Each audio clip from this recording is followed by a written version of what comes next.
I want to share with you an incredible journey that I've had with Vipassana and the courses that I've been on, and the way that it's had such a tremendous impact on my life. In the past, let's say 18 months, I've been on 2 courses, and I'm going to be going on my 3rd one in the next month or so. So what is Vipassana? Vipassana is observing reality as it is, and you do this by observing your breath and the sensations on your body. Before I go into the detail of my experiences and what actually Vipassana is, I just want to tell you a little bit of how I actually got into it. Just over 2 years ago, went through what one may call an existential crisis. My life was turned upside down, was in shambles, and I needed to do something to get myself back on track. And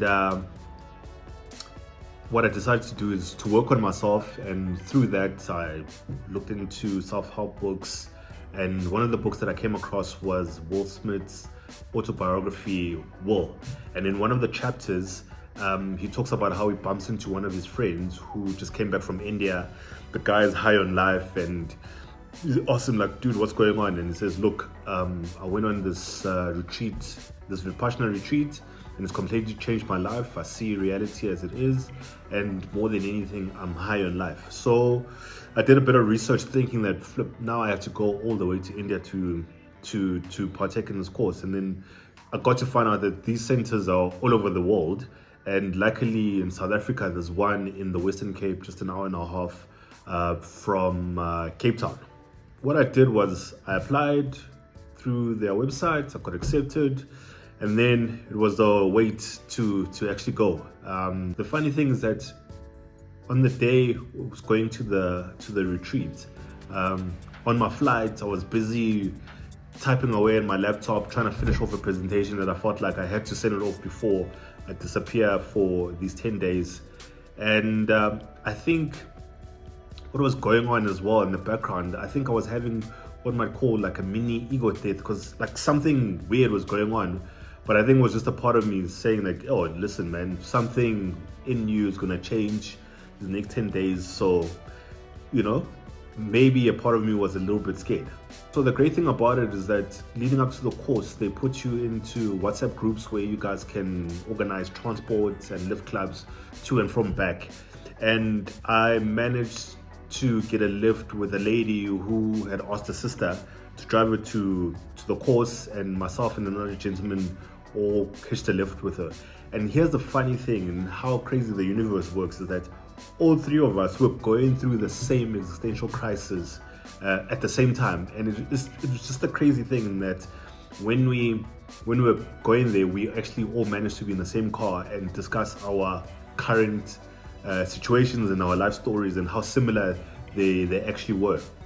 We arrived at the center, get asked to hand in all your belongings. You can't have access to your phone, there's no writing pads, there's no books, you can't have any of that stuff.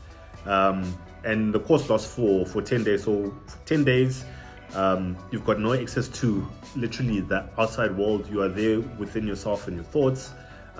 Before the day we arrived there in the afternoon, we had a bit of an introduction. So they told us the rules, what to expect. And one of the rules that we had to adhere to is noble silence. So during the course of the 10 days, you are not allowed to speak to anyone except for the guys who work on the property and the assistant teachers. It goes as far as you're not even allowed to show bodily gestures with other goers who are actually at the course. So for instance, if you're walking through a doorway, normally, you know, you would give way to the other person. You can't even do that. You can't even blink. You can't even suggest with your eyes. You can't even look at people in the eyes. Literally what they tell you is that for the 10 days, you must be there within your thoughts and picture it as if you are on the property by yourself for the duration of the 10 days.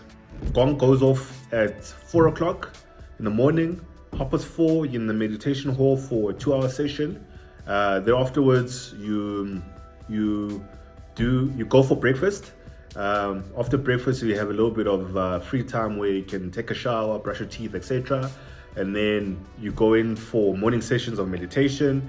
After meditation, I think at around about 11 o'clock, you go for lunch, which lasts for an hour and a half, and you get a bit of free time. And during that time, you are able to go to the assistant teacher if you've got any questions to ask. And if you ever do go, I highly recommend that you go to the assistant teacher and ask questions, because you get a lot of clarity in terms of what's going on with you.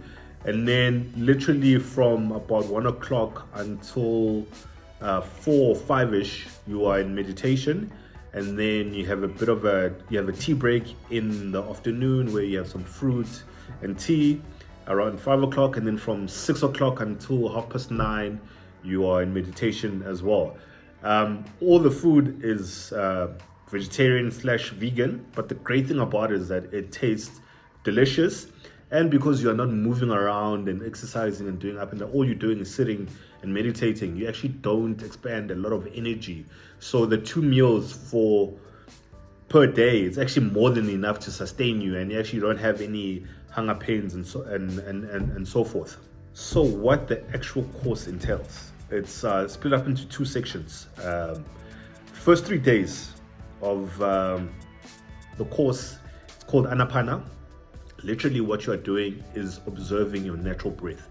It's literally the subtle breath that goes in and out of your nostrils. You sit and you meditate, and you're able to pick this breath going in and out. And then you are told to observe, is it going in the right nostril, the left nostril? Can you feel it at the top of your nostrils, at the bottom of your nostrils? Is it cold? Is it warm? And all of this, what it's doing is sharpening your mind. And then you get told to focus on this triangle area around your nose to pick up sensations, because the more you sharpen your mind, you are able to pick up sensations that are going on in your body.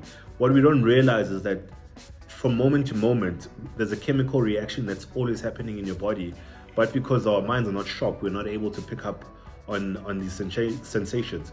I think after the first day, what I remember during my sleep, it felt like there were ants that were crawling underneath the top of my lip. It woke me up. It was a bit freaky, but I was like, okay, so I think this is where we're getting into. So you practice Anapana for the first 3 days. Day 2, this is where things get a little bit interesting, and this is my own personal experience. Also, people tend to leave on day 2. I think more than anything, it's because this is where your ego and yourself are at a bit of a war. And this is all based on my own personal experience.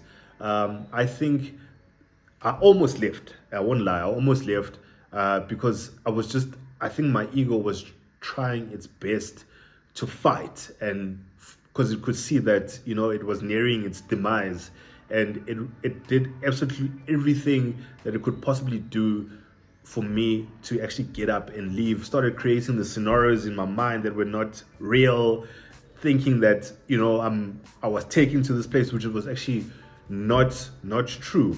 But I'm so grateful that I actually stuck it out, and I actually finished the 10 days. So from day 4 until day 10, that's when you actually practice the art of Vipassana. So literally what you do from day 4 until day 10, you start at the top of your head, and you pick up on the sensations that are at the top of your head. And then from there, you start scanning your body all the way down to the bottom of your feet and your toes, and you scan back all up again. And all you're doing is scanning all the sensations that are all over your body. And what you come to realize is that as human beings, we store all our emotions all over our body. So in some areas, you're scanning and it brings up certain emotions, and it brings up certain memories that you had locked away. And the whole point is to observe and not have any attachment to the sensation or the emotions that are coming up, because the whole point of Vipassana is for you to observe reality as it is. Because how we as humans, how we cause ourselves a lot of suffering is that we're either trying to run away from something, or we are craving something, and your mind is constantly in between the two states of running away or craving, and you are never in the present moment. And how you're able to achieve the present moment is by observing reality as it is. And for you to be able to get to that state, you observe your own body, your own sensations, your own emotions, your own memories coming up, and you are asked to remain equanimous to the experience that you're experiencing. One thing that I'll say is that, and this is my own personal experience, that you sometimes hear of things and you're like, no, I don't really believe in this stuff, until you get to experience it yourself at first hand. And on day 2, I don't have the words to explain what happened to me, but in the middle of the night, I woke up, and this must have been like 1 o'clock, 2 o'clock in the morning. And I think, for a lack of a better word, I went through an ego death at that moment. And it was quite a life-changing experience that I experienced that night, and the effect that it had on me on the following day, in terms of the emotions that were coming up, and at the same time a lot of peace and love. I was experiencing all of these emotions at the same time. Now fast forward to my second sit, completely different experience, and I can see that every time you go, it's no longer the same thing that you experienced the first time. You're always going to have a completely different experience every time that you go there. So during my second sit, this is something that happens throughout at the end of the 10-day course, is that at the end of 10 days, because you've all these emotions that have been coming up, some negative, some unpleasant, as how Gwenka says it, the guy who actually introduced Vipassana to the rest of the world, is that you need to have a bandage that seals this wound that you've actually opened up. And how you seal this wound is having a sense of love and compassion for yourself and for other human beings. For other human beings to be happy, to be free from their misery. And this is how you actually seal this wound that you had opened for the previous 9 to 10 days. And the process that you go through, it's called metta. And for me, during the second sit, at day 10, I got to be able to release a lot of emotions and negative emotions that I had been holding on and carrying around my life, I think, for the past 10, 20 years. And not realizing how much of a burden and how much it was weighing me down to have been carrying on these emotions. So literally at the end of metta, I started bawling out like a little kid, when snot is coming out of your nostrils. And this lasted for, I'll say, 10, 15 minutes, where I was just bawling myself out, lying on the floor in a low ball. But the great thing about it is that I really, really appreciate that I went through that experience and I got to release those emotions, because straight afterwards I felt like a completely different person, a completely different human being. I felt like I was in a completely different body. All these things that had been weighing me down all these years had left my body, and it just took me to have a sense of love and compassion for myself and for other human beings. And I was able to release all this negativity and fears and negative emotions that I've been carrying around for so many years. I can't explain to you the profound effect that Vipassana has had on my life these past 18 months. I feel like I'm a completely different person. The person that I was before and the person that I am now, it's chalk and cheese, completely different people. My life has changed for the better in terms of my own personal growth, my personal relationships, from a career perspective. Everything has changed for me, has changed for the better for me. And I can honestly say that had I not gone for these courses, I would not be sitting in the position that I'm sitting at now. Part of it as well is that I'm no longer as reactive to things that used to trigger me in the past, because as soon as something happens, the sensations come up, or the memories, but I'm able to observe it and not react. And you're able to see that how your life determines and how it is. It's it's not based on the outside world. It's based on your perceptions and your reactions, which then shapes the 3D world. I won't lie, going for the courses has been the hardest thing I've ever done in my life. I've had to face myself. I've had to face a lot of insecurities. I've had to face a lot of fears that I hold within myself. I've had to face a lot of anger. I've had to face a lot of judgment that I have for myself and other people as well. And it's extremely difficult when you have to look at yourself in the mirror and see yourself for who you really are. But the great thing about it is that you are able to accept yourself for the good and the bad things, and you realize that you're such a special person who's had such an interesting life journey, but what you've experienced does not have to shape how you live and lead the rest of your life. And my advice is that, look, this thing is difficult. It's most probably the most difficult thing you can ever go through, but I would suggest that you go for it, and it will completely change your life. It's not for everyone, but I swear, if everyone needs to go on this thing, and you owe it to your greater self, your higher self, to actually go in this thing, and I promise you, your life will never be the same after you've gone on a Vipassana retreat. The centers are all over the world.